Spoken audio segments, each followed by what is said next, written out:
হাওড়াঘাটৰ বিধ্বস্ত পথে জলাকলা খুৱাইছে ৰাইজক।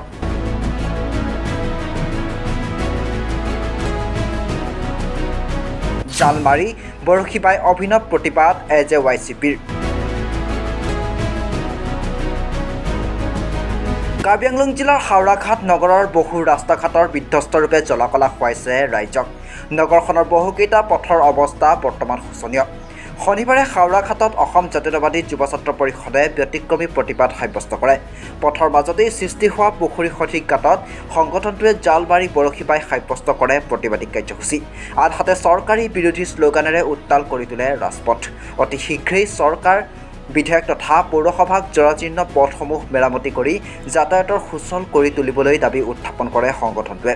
আমি পদক্ষেপ লোৱাৰ মেইন উদ্দেশ্যটো হৈছে যে আমাৰ হাওড়াঘাটৰ যোনটো পৌৰ নিগম আছে তাত মুঠ আমাৰ হাওড়াঘাটত 5টা ৱাৰ্ড আছে। এই 5টা ৱাৰ্ডত যিসকল প্ৰতিনিধি আছে আমাৰ সেইসকলক আমি যোৱা 5 বছৰে দেখিলোঁ যে যোনবিলাক ব্যক্তিক্ৰমী ধৰক আপোনাৰ যোনবিলাক ৰাস্তা পদূলি নিৰ্মাণ কৰিব লাগে সেইটো ক্ষেত্ৰত একেবাৰে একদম জুৰুলা একদম নাই বুলিয়ে ক'ব পাৰি। আৰু যিহেতু আমাৰ হাওড়াঘাটবাসী লগতে আমাৰ বহুতো ছাত্ৰ সংগঠনো আছে এই ইয়াৰ উপলক্ষে পদক্ষেপ লৈছে। তথাপিও আমি বাৰম্বাৰ জনোৱাৰ পিছতো যাতে এই পৰিস্থিতি হৈ আছে তাৰ ওপৰত আমি বৰ লজ্জিত। আৰু আমি টাউন কমিটিৰ যিসকল প্ৰতিনিধি আছে সেইসকলক আমি ধিক্কাৰ জনাইছোঁ যে আগন্তুক দিনত যাতে এইবোৰ যাতে হাওড়াঘাটত নহয়। লগতে আমি দেখা পাইছোঁ যে যোৱা 5 বছৰ যিজন আমাৰ চেয়াৰমেন আছিলে ধৰক পৌৰসভাৰ অধ্যক্ষ তেখেতৰ হেৰি হোৱাৰ পাছত অৱসৰ লোৱাৰ পাছত এনেকুৱা হৈ গৈছে পৌৰসভাত সেই পৌৰসভা চিটটোৰ কাৰণে সকলোৱে খোৱা কামোৰা লাগি আছে। সেই খোৱা কামোৰাত দেখি খালি এটাই যে আমি দেখি আছোঁ পৌৰসভাৰ অধ্যক্ষ চিটৰ কাৰণে সকলো 5টা ৱাৰ্ডৰ অধ্যক্ষ অধিপতিবিলাকে সেইটোৰ ওপৰতহে লক্ষ্য কৰিছে যে আমাৰ হাওড়াঘাটত যে ৰাস্তা ঘাট বেয়া আন কিবা কিবি বেয়া সেইবিলাকৰ ওপৰত একো লক্ষ্য দিয়া নাই। সেইটো কাৰণে আমি হাওড়াঘাটত যে মিউনিচিপালিটি বোৰ্ড আছে বুলি কৈ আমি যে গম পাওঁ ৰাইজে, কিন্তু আমি সেইসকলক আমি ধিক্কাৰ দিছোঁ যাতে অনাগত দিনত যাতে এইবোৰ যাতে কাম যাতে আৰু তেনেকুৱাকৈ বেয়াকৈ যাতে নহয় বুলি কৈ আমি আশা কৰোঁ। আৰু আগন্তজনে আমি হিমন্ত বিশ্ব চৰকাৰ আছে আমাৰ অসমত, সেই চৰকাৰখনক আমি জনাব বিচাৰিছোঁ যে যাতে আগন্তুক দিনত মানুহ যাতে আপোনালোকে কেণ্ডিডেট দিও যদি চাই চিন্তি দিব লাগে যিকেইজনে যাতে আমাৰ হাওড়াঘাটৰ হওক বা গোটেই অসমৰ হওক উন্নয়ন কৰিব পাৰে। হাওড়াঘাট আঞ্চলিক সমিতিৰ উদ্যোগত আজি মাছ ধৰা কম্পিটিশ্যন পাতিছিলোঁ আমি।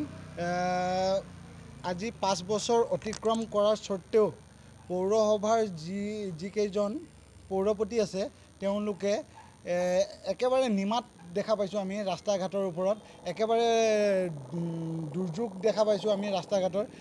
আপোনালোকক আমি দেখুৱাবলৈ বিচাৰোঁ যে হাওড়াঘাট বজাৰৰ পৰা যোনটো ঘুগুৰানালালৈ যোৱা ৰাস্তা, তিলাইডাঙালৈ যোৱা ৰাস্তা, তাৰ মাজ মজিয়াতে এই পুখুৰীৰ দৰে এটা সদৃশ হৈ পৰিছে।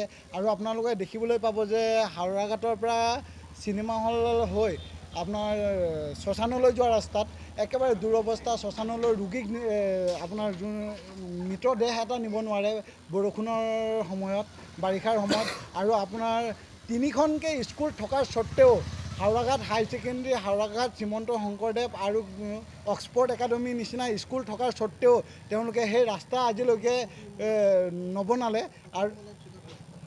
আৰু আপোনাৰ হাওড়াঘাটৰ মিলনপুৰৰ পৰা কলেজ যোৱা ৰ'দত আজি ইমানেই যে খাল দেখা পোৱা যায় ৰাস্তাই ঘাটে, কলেজত যোৱা ষ্টুডেণ্টবোৰে বহুতো দুৰ্ঘটনাতো পতিত হৈছে তাৰ বাবে আমি যুৱ ছাত্ৰ পৰিষদে বাৰম্বাৰ দাবী জনাই অহাৰ পাছতো তেওঁলোকে নিমাত হৈছে। তেওঁলোকক দেখা পাইছোঁ যে তেওঁলোকে গাদীৰ স্বাৰ্থত, খালী গাদী বচাবলৈ তেওঁলোকে একমাত্ৰ ইলেকশ্যনটো খেলিছে বা তেওঁলোকে ৰাইজৰ ওচৰত আগবাঢ়ি আহিছে নিজৰ গাদীৰ স্বাৰ্থত।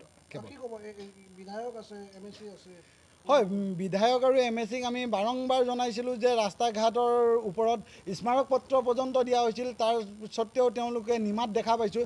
বিধায়কজনে এটা কথাই কোৱা শুনা পাওঁ যে বিধায়কজনৰ বোলে পুঁজি আনিব নোৱাৰে, কিবা নোৱাৰে, এইবোৰ মন্তব্য তেওঁৰ পৰা শুনিছিলোঁ। সেইটো কাৰণে বিধায়কজনক আমি তীব্ৰভাৱে গৰিহণা দিছোঁ। এনেকুৱা বিধায়ক আমাক নালাগে।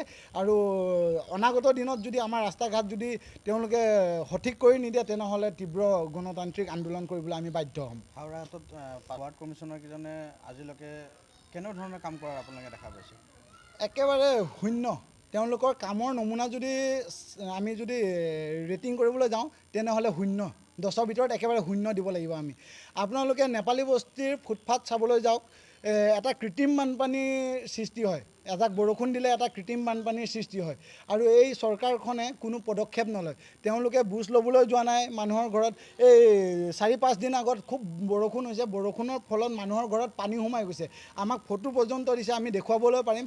তেওঁলোকে কোনো পদক্ষেপ নলয়। তেওঁলোকৰ গাঁৱৰ মানুহেও বহুতবাৰ স্মাৰক পত্ৰ দিছে, তাৰ স্বত্তেও তেওঁলোকে কোনো পদক্ষেপ লোৱা দেখা পোৱা নাই। আমি অৱগত কৰিছোঁৱে যে তাত বহুতো ল'ৰা ছোৱালীৰ এক্সিডেণ্ট হৈছে, দুৰ্ঘটনা হৈছে।